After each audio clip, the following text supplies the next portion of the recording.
إلا كنتي خايف من اختفاء المهنة ديالك بسبب الذكاء الاصطناعي، تبع معايا هذا الفيديو. غادي نهضروا على آخر مهنة كيعرف يديرها الذكاء الاصطناعي. فحاليا كما كتعرفوا 80% ديال المهن فالذكاء الاصطناعي قادر يديرها، بما في ذلك المحاسبين، المحامين، الأطباء، حتى الجراحة. بين 2030 و 2035 الذكاء الاصطناعي والروبوات غيقدروا أنهم يديروا العمليات بنجاح باهر اكثر من العامل البشري.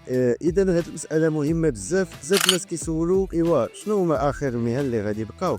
كاعتقد ان الصناعيه، تريسيان، بلومبيي، جليجي، صباغ، الفينيسيون ديالهم والتقنيه ديالهم، خصوصا الصناعه التقليديه، هي اخر حاجه يقدر الذكاء الاصطناعي يدير بحالها لعده اسباب. اهمها هي ان خاص انفستيسمون كبيره باش الروبو يقدر يدير هذيك المانيبيولاسيون مانيوال اللي كيديرها الانسان. ولكن المهنه الاخيره واللي عمر الذكاء الاصطناعي ما يقدر يديرها هي تربيه الاطفال من 0 ل5 سنوات، لان الطفل خاص الام ديالو والاب ديالو هما اللي يتكلفوا في التربيه ديالو، لان الذكاء العاطفي ديال الانسان صعيب بزاف على الذكاء الاصطناعي. شكرا لكم على المتابعه، ونتمنى انكم استفدتم من هذا الفيديو، ونتلاقاو في فيديو اخر ان شاء الله. تهلاو في راسكم.